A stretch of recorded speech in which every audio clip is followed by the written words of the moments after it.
WCW had all the talent to win the Monday Night War, but it seems like Eric Bischoff just couldn't stop firing people. Just like number 10 on our list, Shaun Waltman. Waltman was tight with Kevin Nash and Scott Hall from their days in the Clique in the WWF, and when Nash and Hall jumped to WCW, they helped bring Waltman to the company too. The 1-2-3 Kid was repackaged as Six, where he became a member of the NWO, and he quickly established himself as the faction's high-energy cruiserweight. But in early 1998, Waltman picked up a neck injury and was sidelined. Rather than wait it out, Eric Bischoff decided to fire him by FedEx while he was still recovering from surgery. At the time, Hall and Nash were clashing with Bischoff backstage over WCW's creative direction and how Bischoff always sided with Hulk Hogan, so Bischoff allegedly fired their best friend to teach them a lesson. That backfired because Waltman went back to the WWF and became X-Pac, where he had the best run of his entire career. Number 9 on our list is Jesse Ventura. When WCW signed Ventura in 1992, it was a big deal. He was a respected name in the WWF, and he gave WCW immediate credibility on commentary. But when Hogan arrived in 1994, Ventura was suddenly out the door. According to Ventura himself, it wasn't a coincidence. He says that Hogan pushed for him to be fired, and Bischoff backed him up on that. The bad blood between the men went all the way back to the WWF, when Ventura tried to start a union and Hogan ratted him out to Vince McMahon. So when Hogan signed with WCW, Jesse was quietly removed from commentary and then he was fired. In getting rid of Ventura, Bischoff lost one of his best voices on commentary, and it was the first sign of a deeper problem when it came to Bischoff's blind loyalty to Hogan. At number 8, it's Davy Boy Smith. Davy Boy landed on a hidden trapdoor in the ring during a match at Fall Brawl 1998. This had been set up for the Ultimate Warrior's ridiculous smoke-filled entrance later in the show, and the bump messed up Davy's back so badly that he nearly ended up paralysed. He was sent to the hospital where he got a spinal infection, and this is when Bischoff sent him a FedEx telling him that he was fired. Davy Boy was injured on WCW's watch, but instead of owning it, Bischoff binned him off like he was disposable. Number 7 on our list, it's Big Van Vader. During the early 90s, when WCW was going through a terrible time in terms of creativity, Vader was one of the things they actually got right. He was a terrifying, unstoppable monster heel who looked like he could actually kill his opponents. He held the world title on 3 separate occasions, and he steamrolled through the top stars in the company. Then Hogan arrived in WCW and everything changed. Vader should have headlined Starrcade 1994 against Hogan, but instead Bischoff gave the spot to the Butcher, one of Hogan's best mates.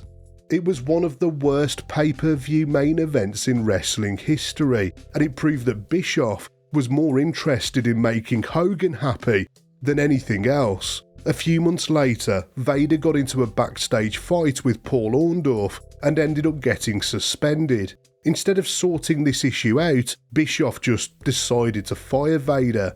No second chances, he was just gone. Bischoff decided to fire his best heel at a pivotal moment in WCW history, just as Nitro was about to launch. At number 6, it's Brian Pillman. His loose cannon persona wasn't just another gimmick, it was designed to blur the line between what was real and what was fake. He started acting completely unhinged, both on TV and backstage, making people believe that he genuinely lost his mind. Even his peers in the locker room thought that he'd gone off the rails. But the real stroke of genius was how he convinced Eric Bischoff to release him from his contract. He told Bischoff that if he fired him, he'd show up in ECW to cause a bunch of controversy. and then he'd come back to WCW with more buzz than ever. Bischoff thought it was a fantastic idea and that he'd just re-sign him to a contract a few months later. Pillman did go to ECW for a few months, where he buried Bischoff and WCW in promos before signing a contract with the WWF instead. Bischoff got worked by Pillman, plain and simple. Bischoff loves to say that controversy creates cash, but here it just made him look like a fool. Number 5 on our countdown is Missy Hyatt. For years, Missy was one of the most recognisable women in the wrestling business, and she managed the likes of the Steiner brothers and the Nasty Boys. In a company that was badly lacking in female representation, she stood out in WCW as a true personality. But in 1994, everything changed. According to Missy, she'd recently broken up with one of Bischoff's friends and claims that he began phasing her out of WCW as a result. She also said that a nude photo of her was circulated around the CNN offices, and when she took the complaint to Bischoff, he shrugged it off. After escalating it, she was fired, which led to a lawsuit for sexual harassment and unpaid wages. Firing Missy Hyatt wasn't just unnecessary, it was flat out stupid, especially for one of the most recognisable women in wrestling. At number 4 on our list is a man with one of the most creative minds in the wrestling business. Scott Levy came into WCW hot off an incredible run in ECW, where he developed a dark and brooding cult leader character called Raven. It ended up being one of the best gimmicks of the 90s, and his time in WCW started off really well. He brought an incredible character and a killer promo style to the company, and he soon became the United States champion. But it didn't take long for Bischoff to lose interest, and Raven was left languishing in the mid-card. In 1999, Bischoff held a backstage meeting where he told the locker room that if anyone wasn't happy in WCW, they could just ask to leave. He didn't seem to expect anyone to take him up on the offer, but Raven was pissed off with how he was being used. He called Bischoff's bluff, and Bischoff had no choice but to grant him his release. So instead of addressing Raven's problems, Bischoff let one of his most unique talents walk out the door. At number 3 is a man that was fired simply for trying too hard.